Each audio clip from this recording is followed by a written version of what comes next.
Good morning, good people. Good Friday to all of you.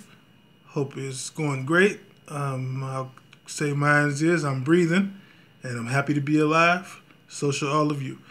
Um, Coming to you today for a little bit of Bears news. We'll talk about the Bears a little bit for my Bears fans out there. So let's dive right in. Um, First off, we got a couple roster moves.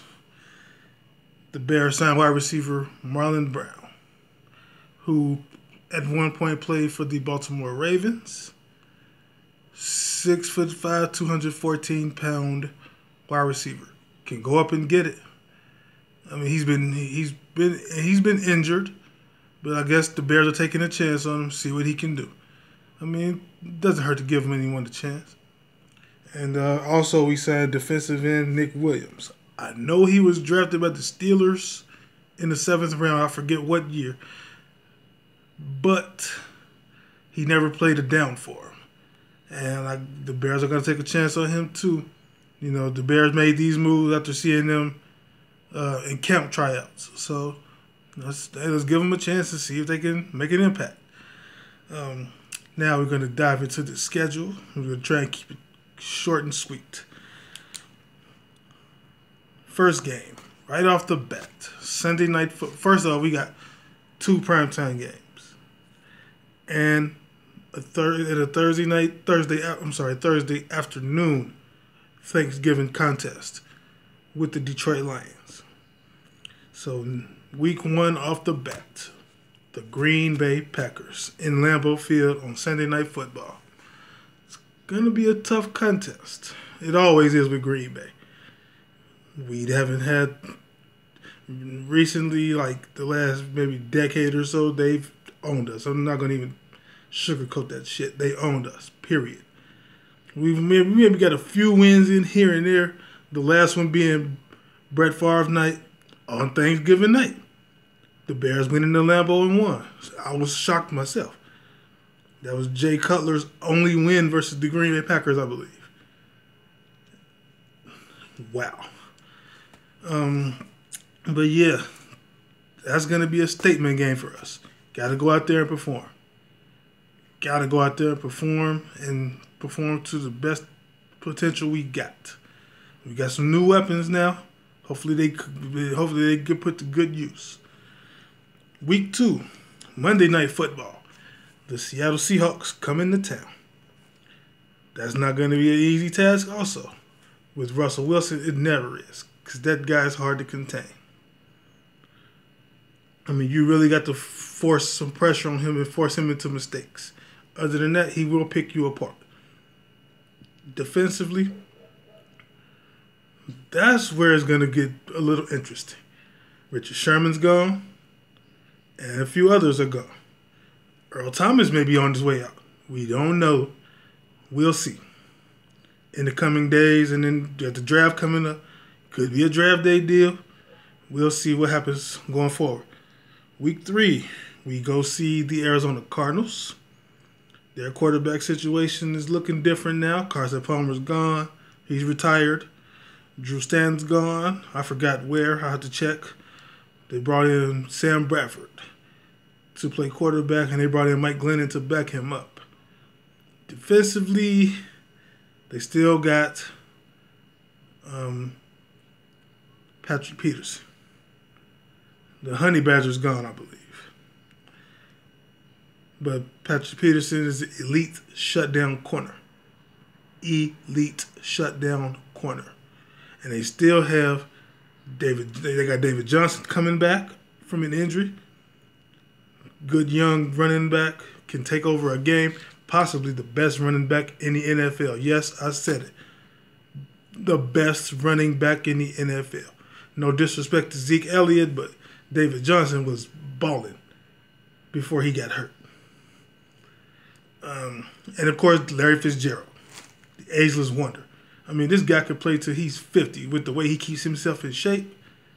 Man, he can play with any quarterback. I mean, it's not going to always translate into wins, but he can put up some numbers.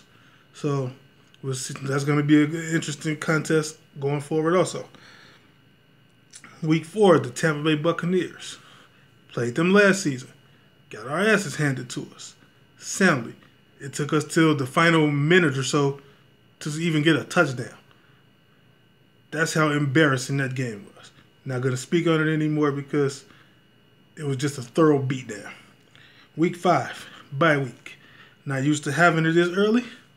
I'm used to week 8, week 9, maybe week 10 buys, but this year it comes in week 5.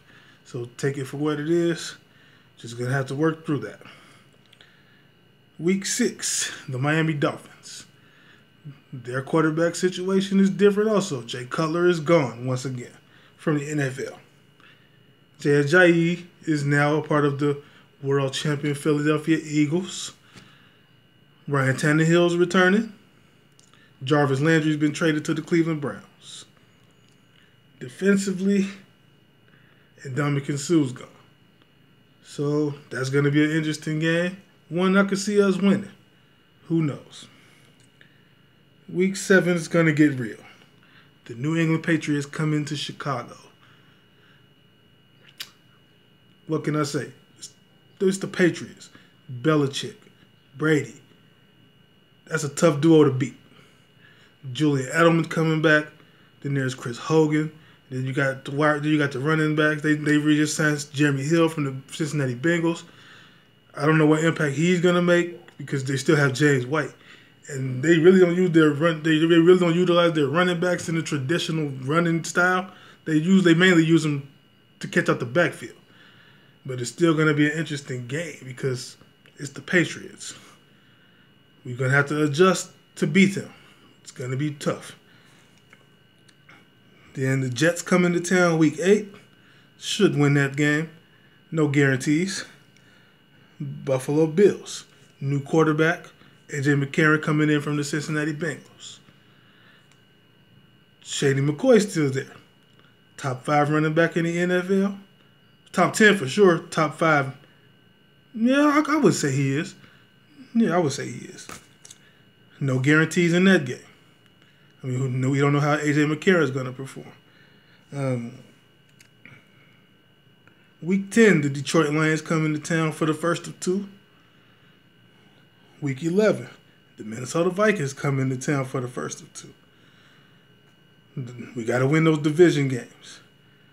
Could mean a lot in the long run. We got to win those division games. Then we go to Detroit week 12 for Thanksgiving. Thanksgiving on CBS. It's likely going to be the first game. So we got to go out there and go to work. The last time we played Detroit on Thanksgiving, we got out to an early lead. I want to say 2 touchdown lead, or it was 14-3 or something like that. And then it got ugly. And it got ugly quick. So we can't have a repeat of that. Week 13, we go to the Meadowlands to face the New York Giants. I'm not going to judge the book by its cover. I say we should beat them, but once again, no guarantees in the NFL. Any given Sunday. Week 14, the Rams. Wow. Jared Goff, Todd Gurley, Cooper Kupp,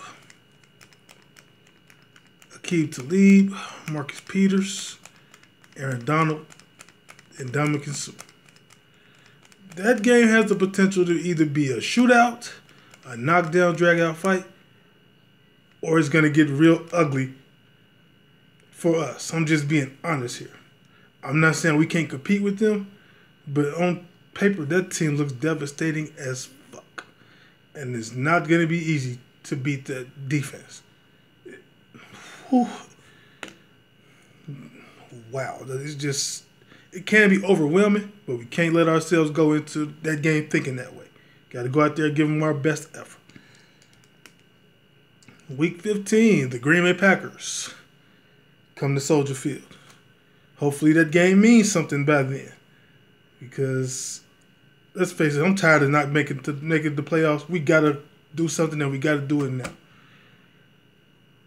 We got to beat Green Bay. Even if we split with them, we got to beat them at least once. I mean, I'd love to beat them twice. I would love it, but We can't just flounder and make Green Bay let Green Bay make a mockery of us once again. We can't allow that. We gotta beat these. We gotta beat them. We gotta beat them, and we gotta make a statement. Week 16, the San Francisco 49ers in Santa Clara. They came into Soldier Field last year. 5 field goals. We were defeated not by Jimmy Garoppolo, not by Marquise Goodwin, not by Carlos Hyde, who's in Cleveland now, and not by their offense or defense. We were defeated by a former Bear, Robbie Gould. 5 field goals. That's unacceptable. Can't have that. I don't believe it'll happen again, but we can't do that. We got to score more points. I mean, there's going to be a different team. Jimmy Garoppolo has been stellar for those few games he played.